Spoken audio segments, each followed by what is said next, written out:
Hey everybody, it's your pal Drew again, 30-year comic book industry veteran and lifelong fanboy, and fanboy to this very day.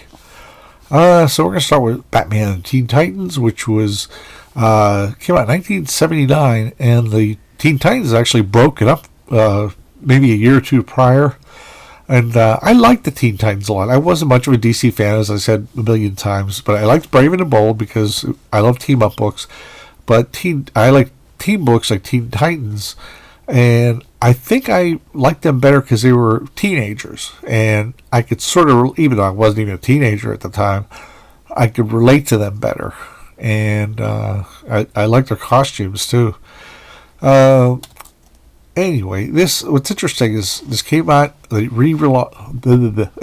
continued the numbering with issue 44 back in 1975 when I always have to pretend like every episode is someone's new episode, first time ever. So during 75 and 76, Marvel and DC were flooding the shelves trying to get as many books out to hog shelf space.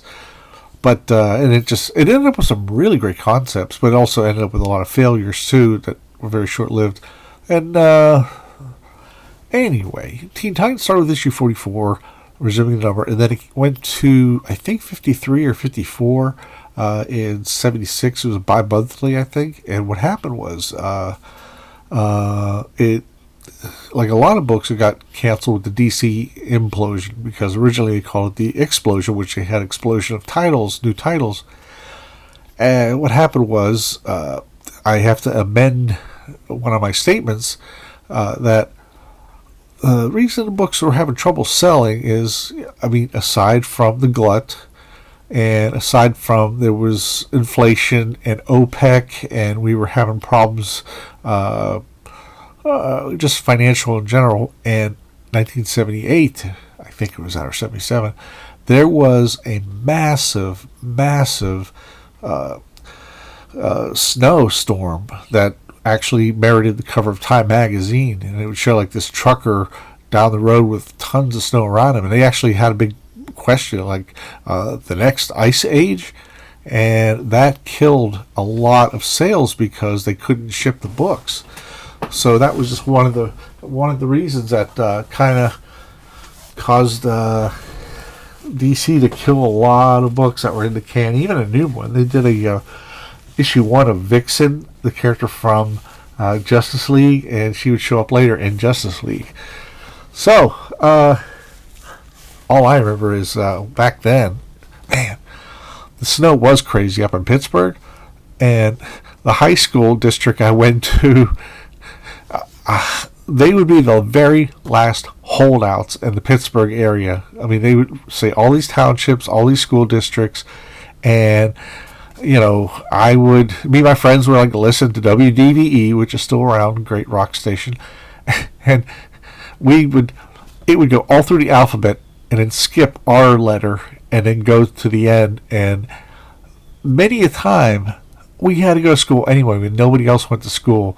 They had chains on the tires of the buses, and I remember our bus stop in particular was Mr. Signori's driveway, at the end of the driveway, and it would be 20 below zero with wind chill factor, and we would be all bundled up with just a little slit for our eyes to go out, and we'd have to go to school. But that year we actually got off like 3 or 4 days. Scandalous, and it was great. You go home and then you call your buddies and say, hey, let's make snowmen, snow forts, snowball fights, snow. And you go out and you get soaking wet, and you play for like an hour or two, and then you'd all get soaking wet, go back home to your respective homes, have lunch, and then go back out again and change clothes completely. Good times. It really was. So, love that cover too, Jim Aparo. Love that splash page. It's beautiful. What happens is Teen Titans had split up at this time, and I didn't know this until I read this. I knew the book was canceled, and the real trippy thing is it says April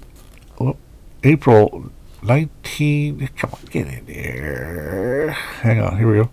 April 1979. So it's only a year before Marv Wolfman and George Perez brought back the Teen Titans in the best possible way. It was a super smash hit. And I thought they'd been out of, this is actually, they had broken up and they got back together because Batman needed them. And it's just, wow. I mean, New Teen Titans are just an amazing book. What happens is, the main reason Batman needs them is because there is a youth gang who is causing a lot of problems, and he wants Kid Flash and Wonder Girl to infiltrate.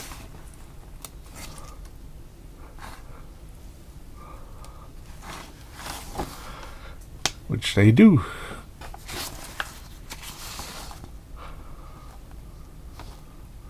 I mean, sure enough, you could catch them in the act, but the overall storyline is like get to everybody, close it down. Just catching a few of them won't matter, especially if some of these situations you don't have, you're not catching them dead to rights, you're not catching them in the act.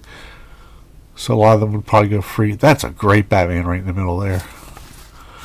Love Aparo. This is an ad for the newspaper strip, World's Greatest Superheroes. I don't know why they didn't just call Justice League of America. Written by Marty Pasco, drawn by George Tuska and Vinnie Coletta. And I used to clip those out and tape them together like a booklet, just like I did with the Hulk and Spider-Man.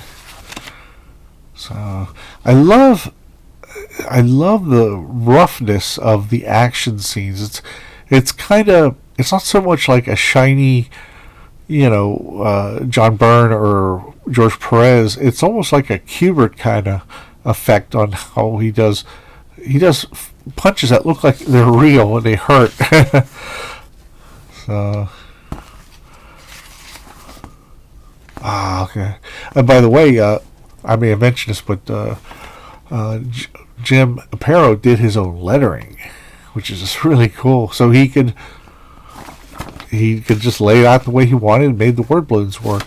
So, really good book. I just picked it up the other day. I didn't even know it existed. And Ghost Rider, love the character. He's just a great visual. You got a flaming skull on a motorcycle. I'm there. And motorcycle culture was huge at this time. This is 75. He somehow, there's never been explained, but in recent issues or issues prior to this, Johnny Blaze got a skull-shaped cycle, and it's really cool. But they never explained where he got it because he really wasn't floating in money. He didn't really have a job until like this issue where he becomes a stuntman for Hollywood. But I love drawing that. It sure made drawing motorcycles easy. So when I would draw the Ghost Rider, you didn't have to do all those inky gas tanks and gears and stuff. So anyway, Gil Kane, I'm assuming it's Senate, somebody really clean. That kind of line work right there suggests Senate. So I love that he goes up. Beautiful, beautiful. I love this. Look who's back, faithful one. Karen Page, Daredevil's lost love.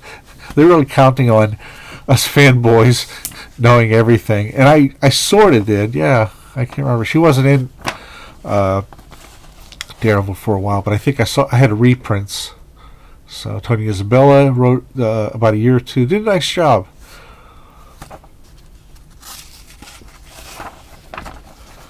Man, that's so cool. Your head, it's like a blazing skull. And he changes back. Huh? The guy says, oh, the smoke must have got my eyes. It's like, wow, I'm back to being Johnny Storm. So, a little flashback here. And he's like, did I pass the test? That's it. I passed the test, Satan. You hear me? I'm free of you forever. And we'll find out a year later or so that he's not free forever. But the only thing I found odd, I think of it now, but back then, he's written pretty much like most superheroes. See how easy that is to draw. Sweet. It's like if let's say your adoptive father dies and you get a pentagram and you contact Satan and say, hey, give me a hand here, Satan. Oh, Satan. Well, if you're prone to that kind of thing, and even though Satan screwed you over, wouldn't you have like a much darker personality? I mean, I would think he would be much more embittered because he made this horrible life choice.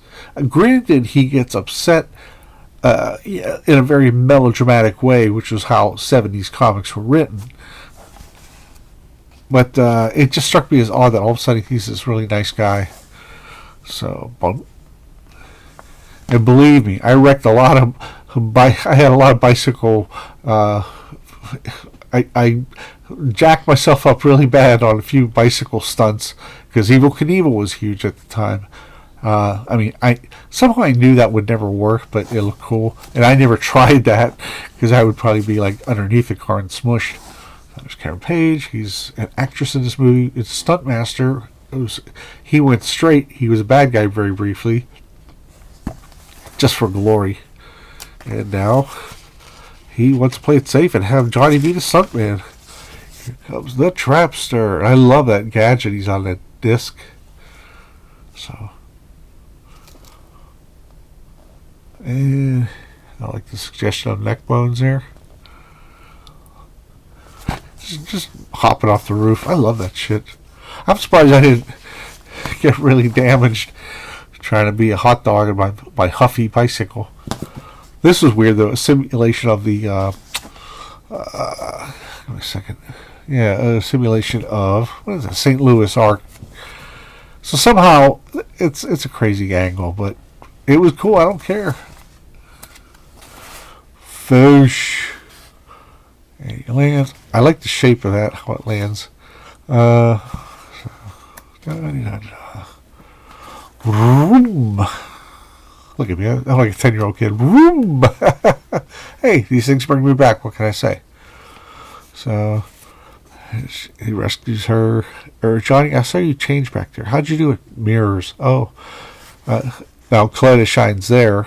And but I mentioned before that he's got a lot of shady stuff too, but I've always hated mirrors. I've done it with mirrors, and it's never brought up again. And that's in every friggin' comic of the mid '70s, it seems. It's just a weird. I don't know. It's weird, like shut up type line. DC Sampler 2. These were great. I was going to the at the time. Ides Comics had their store. They had two stores, I think. One on Federal Street in Pittsburgh and one in North Hills Mall. And I would go to the North Hills Mall with my cousin, and they would hold books for me. And I usually, if it was a Marvel #1 or a DC #1, they would hold it for me, and I would try it out. And all it was a free ad that gives you 2 pages of the books they're trying to promote. And like I said, they're free. And that's just a brilliant idea.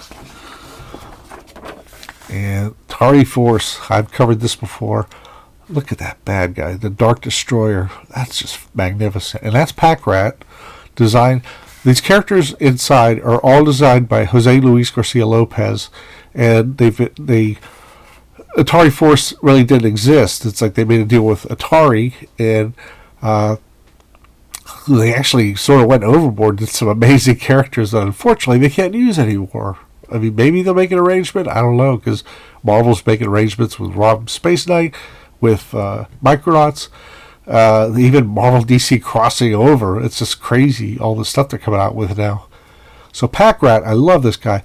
He is a Weasley Pack Rat, and he's a thief, but he's terrified of a lot of things, but when he gets cornered, he gets into a berserker rage mode, which is great. It's like a trapped mouse. Gary Conway came up with these ideas, and the beautiful designs by Jose Luis Garcia Lopez. Man, that's still one of my favorite designs. It's a shame they can't reprint these. I have all the issues, but how about that spread?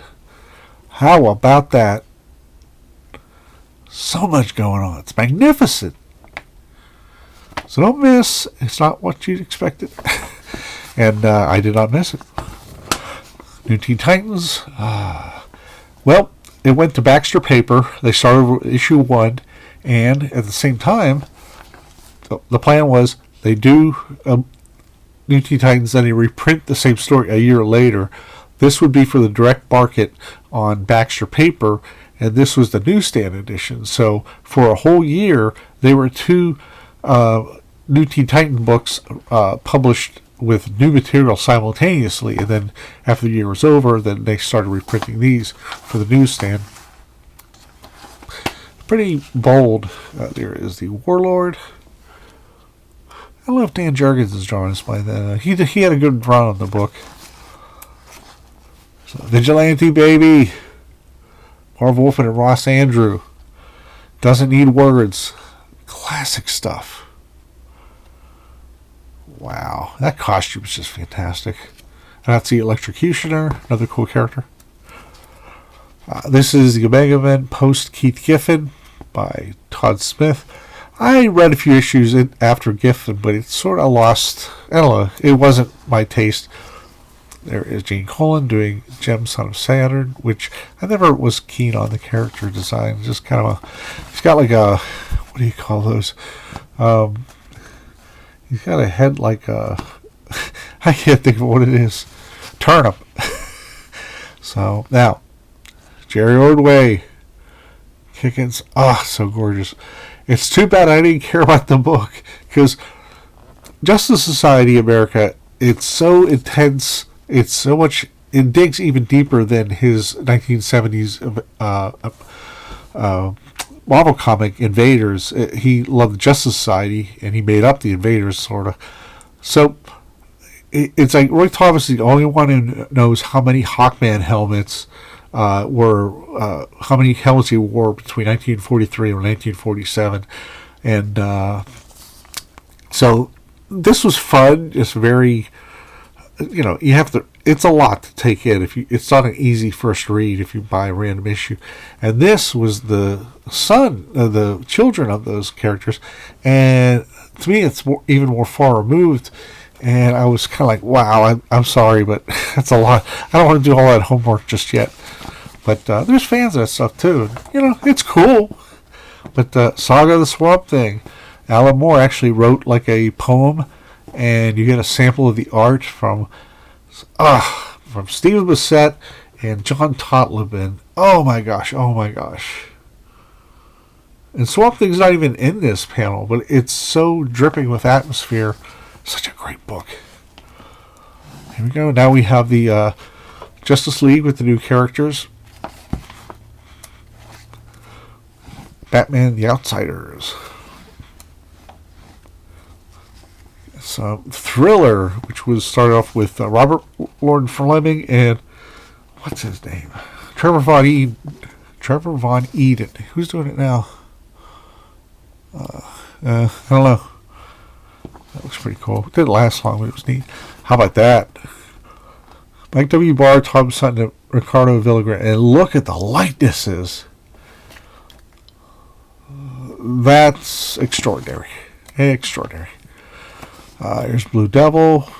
It's been advertised as a fun comic in response to all the grim and gritty.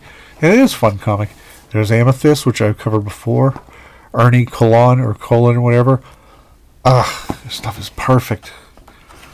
He would later on go and do, I guess that's DG Digests. And here you go. So it was an exciting time in comics. This is exciting too. I picked this up recently. I've never been a KaZar fan. I did like some of the Bruce Jones, Bill Anderson. No. Shit, I'm sorry. Brent Anderson. My apologies. There's also a guy named Bill Anderson who was, he would do spot illustration and fanzines around 1979, 1980. So you got the very prolific Rich Buckler, inked by Frank Giacoia, great cover, because Rich Buckler also did. He did this cover too. I'm trying to find out where his signature is. I'm pretty sure. Maybe I'm wrong. Okay, so. Okay, well, and I'll be frank. I bought it because I like Claw. He's just a pretty wild character. And he was a Kirby character. Well, he's a Kirby character too. But, now we have Doug Mensch, who's written a ton of stuff. He's done a lot of licensing stuff from, Godzilla to Planet of the Apes. And he did Master Kung Fu, which was from scratch, and just so many others. He also, I think he did, I don't know, he did a lot of cool stuff. And Larry Hama, very young Larry Hama, well, relatively young. He actually had been in Vietnam, and then later on he joined Neil Adams Continuity Studios, and like a lot of artists did, like Klaus Janson, so many others. And it's inked by Jack Abel, Mike Esposito. And what's cool is Larry is he's like a quadruple threat. He is a great artist, he's a great writer, a great editor, and he's an actor. I saw him at the end of a skit in an episode of Saturday Night Live around 78 or 79, and he also appeared in MASH. So he's just a well-rounded guy. He's the guy who also made G.I. Joe a huge success, him and Herb Trimpe. Jack Abel's inks I really like a lot. I've always liked him. Sweet stuff.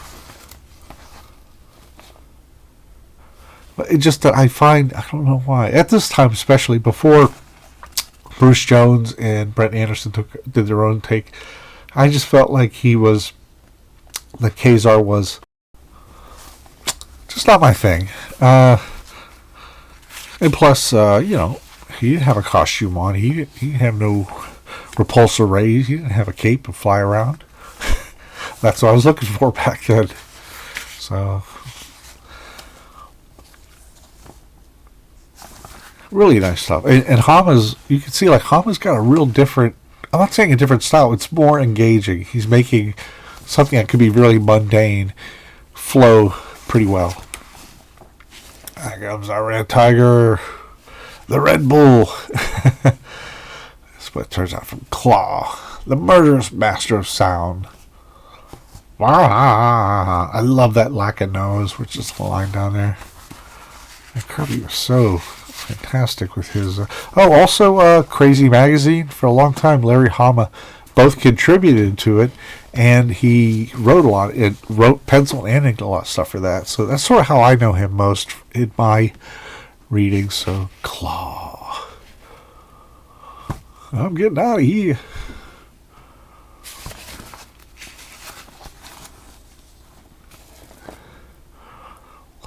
And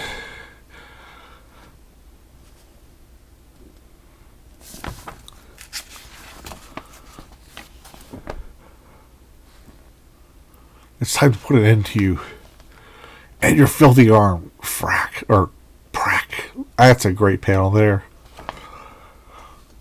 So there we go. Claw. He actually appeared in the very last issue before when this book got canceled, was issue 20, and I bought that too because of him.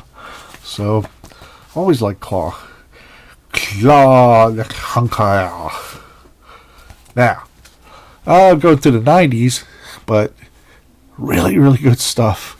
The Rampaging Hulk, these sort of have a similar take from the magazine, where instead of telling early stories of the Hulk that totally screw up the continuity of the early issues, these are stories that take place who knows when. It sometime could be the 70s, the 80s, but it's got a great batch of talent. Well, Glenn Greenberg, he was an assistant editor. They became an editor and then a writer, and now he does books. He actually has done books on the Beatles that are pretty well revered. There's a guy named Matt who has a show called Pop Goes the 60s, and he's interviewed Glenn Greenberg, and Matt doesn't just interview anybody. Rick Leonardi, yeah, always good. And Dan Green, really great combination. Only thing that sucks, this is late 90s, and Richard Starking's comic craft was cool, and it was a revelation in a way, but it started off so audacious. I mean, it was just so... It competed with the art. You'll see a lot of X-Men titles from this era, or not, and you'll have like the logo there, and then you have a big splash there, and you have that. It competes too much. And for a brief while, Marvel did this, which was kind of neat. So this is the Thing holding up the FF car, the Fantastic car. And so with the Hulk, man, I would love the ink Rick Leonardi. So Bruce Banner's on the road, and this waitress is kind of like, "Hey, how's it going?" I love that face there. I don't even remember seeing Leonardi doing the thing. I could be wrong. With the expressions. So he's like going on a date, but then the FF come to town. That torch pose is magnificent. That's like Gil Kane worthy. And what are they doing there? Have they come for me? And they actually had word coming to get the Hulk. I love that. I was like, when he has a mouth jet, I always would like to take a bottle of root beer or something, just like pop it off on his lip, and then I would be powderized. He would clobber me. So, such good stuff. So this isn't given like usually they have a footnote say this story takes place between Fantastic Four 265 and 269. But beautiful art, beautiful story, and I just love the wildness of the rocks on him. I mean, his stuff before it was actually a bit more orderly as far as the size of the rocks, to an extent. Wowzer. And that's more classic right there. So this book didn't sell, and you know why? Because Marvel was in bankruptcy, and Marvel was trying to put out what sells. And the Hulk was a decent seller. Peter David was still writing it, and Adam Kubert was drawing it, and it was beautiful looking. And then Mark Waid and Ron Garney were doing Captain America, and that sold really well. And so they thought, why don't we do a secondary book, and they did that with Captain America Sentinel of Liberty, which he did with somebody else, I can't recall. And both of these didn't do well because people checked out of comics after all those gimmicks and all those, people felt really ripped off with comics that had 5 different covers with the same story on the inside, like the, what do they call it, the tourist, the one who wanted to make a quick, flip on a lot of these books. So it was just the wrong time because it's such quality work. This only lasted 5 issues, I think, 6 issues, and Captain America Sentinel Liberty only lasted 12 issues, even though the same writer, Mark Waid, was on it, and the art was good, too. So it's a shame. It's a shame. I wonder... They should put these... I don't know if... They've done Epic Comics up to this era, and I wonder if they've reprinted these at all. Because, I mean, they're not butting in the middle of any continuity. So, just curious. There's so much stuff from the 90s that you don't know if they're going to reprint or not. Like an 8-page story from Marvel Comics Presents, or like a short story in one of those super specials. I mean, there's a lot of stuff out there. Good and shit. So, but I really recommend getting these. These are great. There's only a handful of them, so it's a cheap buy for quality books done in the Mighty Marvel manner. So, I'm coming on 30 minutes. I'm just a jabbering away. Okay, 3, 54, 55, 56, 57, 58. Bye.